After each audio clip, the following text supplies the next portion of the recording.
Halo warga intelektual sekalian, guys. Kalau hari ini diadakan pemilu, maka Prabowo kalah. Yang menang itu Deddy Mulyadi. Jadi elektabilitas Deddy Mulyadi sekarang ini naik drastis, sementara elektabilitas Pak Prabowo turun drastis. Nah, yang jadi pertanyaan, kenapa elektabilitas Pak Prabowo itu turun drastis? Ini kan nggak masuk akal. Ya, nggak ada sejarahnya presiden itu kalah elektabilitas dengan seorang gubernur gitu. Itu nggak masuk akal. Kenapa bisa seperti itu? Apa alasannya? Langsung saja kita ke pembahasannya. Mari kita gaskan. Salah satu alasan yang paling masuk akal kenapa Pak Prabowo itu ya turun, tingkat kepuasan juga turun ya dari 80 sampai 50% menurut data dari ya survei ya, Asim Marsi ya. Jadi survei ini mengatakan ternyata Pak Prabowo itu elektabilitasnya terjun bebas. Kenapa terjun bebas? Apa alasannya? Kenapa elektabilitas Deddy Mulyadi naik? Apa alasannya? Karena Pak Prabowo ini yang pertama itu ya tidak berhasil menekan dolar gitu atau rupiah kita melemah sampai 18.000. Ketika rupiah melemah, Prabowo malah ngebecandain gitu ya. Oh, orang-orang kampung kan nggak butuh dolar katanya gitu. Ini kebodohan gitu ya. Orang-orang kampung nggak butuh dolar tapi kan mempengaruhi harga, Pak. Ya Pak Prabowo mungkin berpikir ya orang-orang kampung kan nggak terlalu peduli dolar. Ya mungkin pemikirannya sekilas benar, tapi itu kan mempengaruhi harga, harga kedelai, harga susu, segala macam. Itu kan mempengaruhi juga gitu ya. Harga-harga pupuk dan lain sebagainya itu sangat mempengaruhi. Itu yang pertama ya, ekonomi ya, masalah ekonomi. Kemudian korupsi ya. Bahkan anggotanya sendiri yaitu korupsi MBG ya. Bayangkan orang terdekat daripada Pak Prabowo melakukan korupsi. Itu yang bikin masyarakat curiga gitu. Lah kok gitu? Kalau anggotanya korupsi, itu artinya Pak Prabowo ini salah memilih anggota. Itu dari sudut pandang warga Konoha ya. Kemudian selain itu apa yang mempengaruhi? Karena Pak Prabowo ini nggak selamanya disclaimer-nya. Dia terlalu banyak ngomong gitu ya. Terlalu sering nye gitu ya. Pak Prabowo itu gitu ya. Kalau dinasihati itu ya jangan terlalu banyak pidato Pak. Dia akan mengatakan nye. Jadi Pak Prabowo ini terlalu banyak mengeluarkan kata-kata gitu yang nggak penting gitu. Presiden nggak boleh seperti itu. Ya seperlunya aja gitu ya. Jangan seperti orang kesepian gitu ya. Pak Prabowo ini kan seperti orang kesepian gitu ya. Malah curhat gitu ya. Ngobrol ya pidato malah curhat. Itu kan nggak bagus ya. Kemudian sering pergi ke luar negeri gitu ya. Seperti nggak peduli dengan Konoha gitu ya. Lebih mementingkan kepentingan luar negeri gitu. Ya saya tahu tujuannya bagus untuk menarik investasi, tapi kan intinya tuh kita benahi dulu negara kita. Kalau negara kita itu bersih dari mafia, bersih dari semuanya ya, tukang palak, LSM ya, ormas-ormas tukang palak dan sebagainya, ya akan berdatangan. Investor akan berdatang, nggak usah dipanggil-panggil, datang sendiri gitu ya. Mereka pasti tahu informasi lah ya. Jadi Pak Prabowo nggak ngerti gitu ya, apa persoalan negeri ini nggak ngerti ya. Kemudian MBG-nya hancur-hancuran, ya belum lagi Kopdes ya, kan itu nggak terlalu penting sebenarnya. Jadi yang dilakukan Pak Prabowo ini banyak melencengnya gitu. Ada juga yang prestasi daripada Pak Prabowo, ya. Tapi ya masyarakat nggak ngelihat itu. Ya. Apakah mereka merasakan kepemimpinan Pak Prabowo atau tidak? Itu tuh yang jadi indikasi gitu ya. Kalau misalnya ada yang mengatakan, oh Pak Prabowo itu berhasil, ya misalnya nih ya, oh berhasil morotin koruptor misalnya. Tapi itu kan nggak sebanding dengan ada banyak tuh ya seperti MBG hancur-hancuran, ya, duitnya kemana-mana, berhamburan, ya kemudian korupsinya gitu kan nggak sebanding juga gitu. Tetap duitnya nggak tahu kemana juga gitu kan. Itu kan yang jadi permasalahan luar biasa. Kemudian apalagi alasannya? Karena arogan. Pak Prabowo ini arogan ya. Nggak selamanya ya, tapi kalau dia dikasih tahu arogan gitu ya. Dia akan mengatakan nye gitu. yang bisa menasihati Pak Prabowo ini elektabilitas. Elektabilitas Pak Prabowo lah yang bisa menasehati.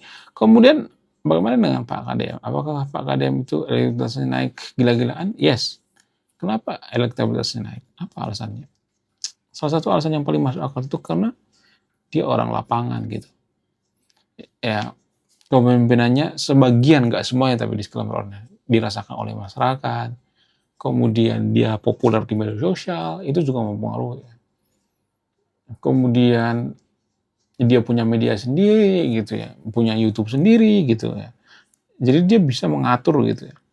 Tapi itu cukup bagus ya kalau dia bikin video sendiri gitu ya. Kemudian dia upload gitu ya. Kemudian nggak ngomong di TikTok, ngomong di media-media lainnya, Instagram dan sebagainya, itu cukup bagus lah ya. Jadi ada semacam koneksi gitu ya antara atasan dan bawahan gitu ya. Itu cukup membantu ya, media sosial itu cukup membantu. Membantu apa? Membantu orang-orang untuk mengetahui informasi apa yang disampaikan oleh atau apa yang dilakukan oleh Pak KDM. Pak KDM itu kan orang lapangan ya. Dia bisa melakukan keputusan yang sangat cepat dan tepat gitu ya. Bukan blunder ya. Pak Prabowo kan banyak blundernya ya. Kebijakannya itu banyak yang blunder gitu ya. Dia kan tipe pemimpin yang tidak terlalu suka turun ke lapangan lah gitu ya. Dia tipe pemimpin yang suka pidato gitu ya. Pak KDM gimana? Pak KDM juga suka pidato, tapi dia tetap mengetahui apa yang terjadi di lapangan. Dia orang lapangan, dia suka keliling gitu ya. Waktu dia wakil bupati kan suka keliling-keliling gitu ya. Zaman DPR juga seperti itu kok ya. Kemudian saat bupati juga keliling-keliling gitu ya. Kemudian gubernur ya tetap gitu ya. DPRD juga gitu, DPR pusat juga seperti itu, keliling tuh. Ya, itu sangat bagus sekali ya. Tapi ya, apakah ini yang mempengaruhi? Yes, ini mempengaruhi. Kemudian apalagi yang mempengaruhi jumlah penduduk ya. Orang Jawa Barat itu banyak banget. Sehingga Pak KDM ini populer gitu ya. Ya, media darling lah gitu ya. Kemudian selain itu apalagi yang mempengaruhi? Kinerja ya, kinerja juga mempengaruhi ya. Kinerja orang Jawa Barat itu kinerja Pak KDM ini diapresiasi oleh Jawa Barat ya, walaupun ada masalah juga ya. Kinerja walaupun ada kekurangan Pak KDM ini ya, dia nggak terlalu peduli. Akhir-akhir ini kalau saya perhatikan nggak peduli dengan yang namanya kasus intoleransi. Saya nggak tahu ya apakah dia tidak mau mengurusi hal-hal seperti ini untuk menghancurkan bisa aja ini menghancurkan popularitas ya kan. Ya, who know ya kan. Itu kekurangan Pak KDM kalau saya perhatikan.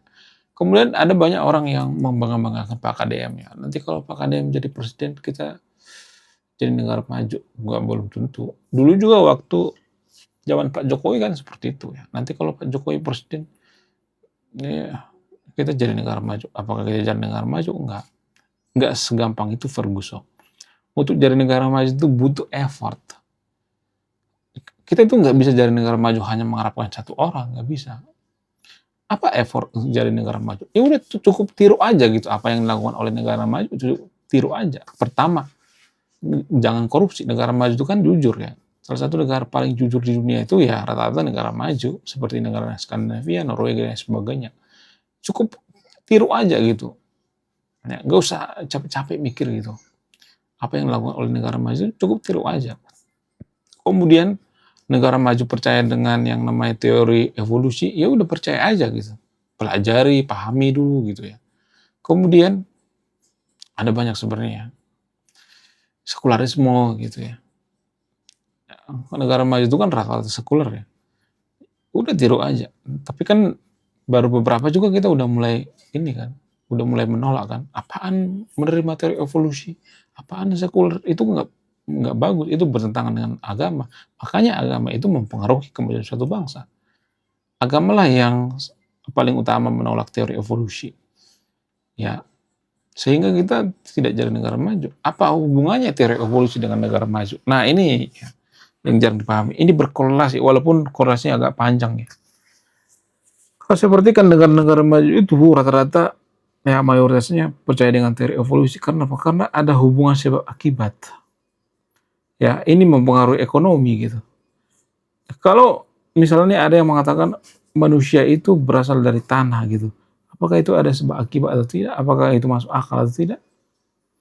Orang-orang masyarakat negara maju itu, mereka itu berpikirnya itu lebih masuk akal. Oh, lebih masuk akal kalau manusia itu ya dinyatakan oh, bertetangga atau saudaraan dengan simpanse daripada tanah, ya kan?